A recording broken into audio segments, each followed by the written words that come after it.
tunasikia mambo hayo ya Mungu wanayosema kwa lugha yetu wenyewe.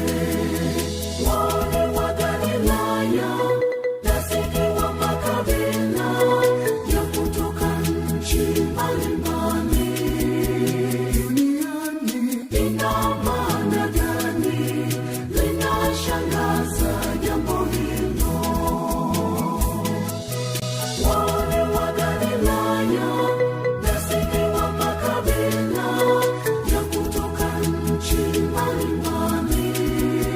Duniani ina maana gani? Inakuwaje tunasikia maneno wanayosema kwa lugha yetu wenyewe? Tunasikia mambo hayo ya Mungu